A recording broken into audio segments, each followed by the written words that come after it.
a great fight last weekend, just on the fight night, the main event, Kattar versus Giga. That was a good fight, good war. Good to see Kattar back in there. To be fair, he lost him. Was this his first fight back after Max?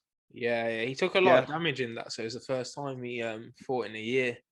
Yeah, so it was good to see him back and getting a dominant. Well, not a dominant. It was a close, kind of a close fight, but I would say dominant win. I reckon if it went on another 10, 15 seconds, he probably would have got the finish. Close. Are you on drugs? 2 judges scored 50-45. Yeah, not close. I was thinking, now you know what? The reason I'm saying that is because some people called it a war. When they call it a war, I always think it's like back and forward, but yeah, it wasn't really.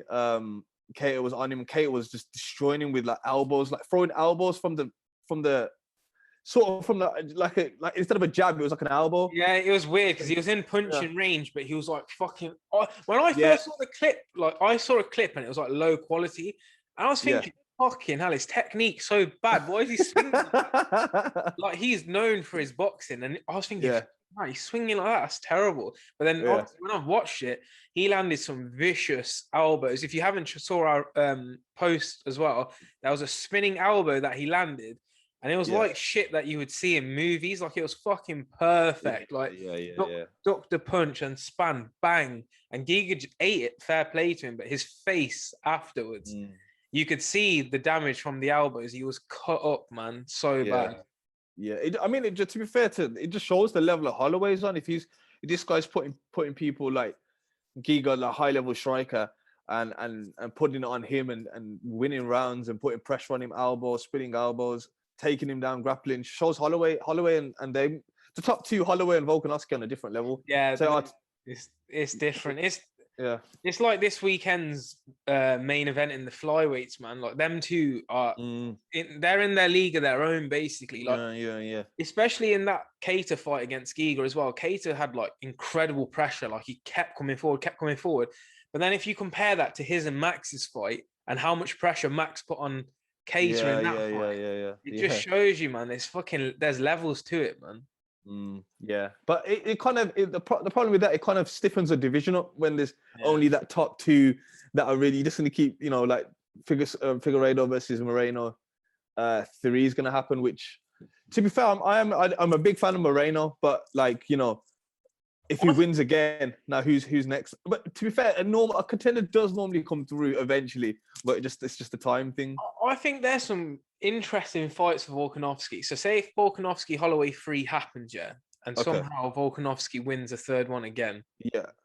I think there's either space for Cejudo to come back, which has been mentioned, but Cejudo obviously needs to win some fights at that weight first. Yeah. Or I feel like there's even a possibility of Volkanovski being like, yo, I'm going to move up to 155 because he's a big guy and he's already fought against a submission specialist in Ortega. So he might fancy his chances against Oliveira, man. You don't know, innit?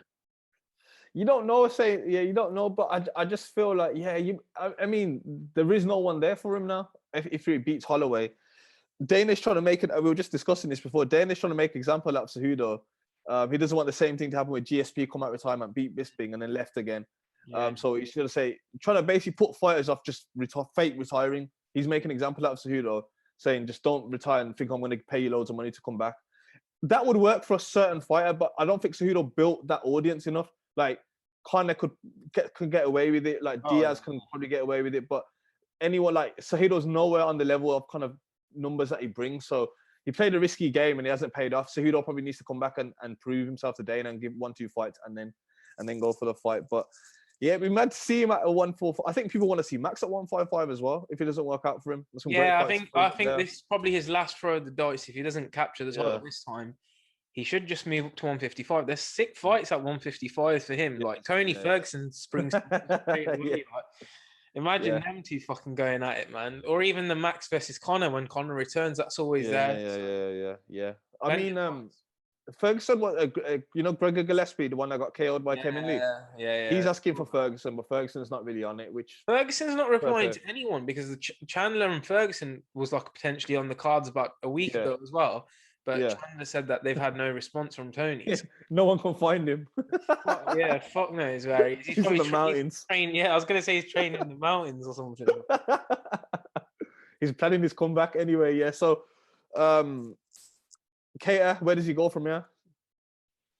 It's a weird one, man, because that division's got some great fighters. I would like to see him against Rodriguez when Rodriguez is healed up, man. I think they're two high-level strikers, and I think Rodriguez put on a show against Holloway as well. That fight was closer than the Kattar one. Fight. Yeah, that could be a number one contenders one. Yeah, and I think it'll be a chance for Kattar to show as well that if he has made improvements to his game, if he looks good against then it could be a number one contender fight, I think.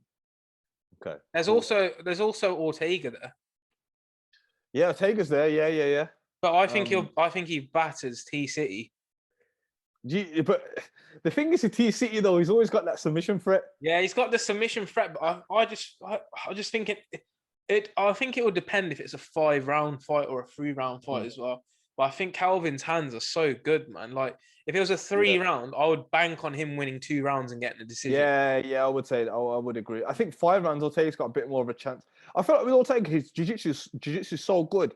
He needs to add that wrestling into it. Yeah, he needs to get those takedowns, man. If he starts adding his wrestling into his game, and then that's it, then it's going to be a problem for everyone. But yeah, it's more like he gets dropped and then he has to rely on his choke or sort of grab the choke from the standing position. Yeah. So, but yeah. Anyway, let's move on.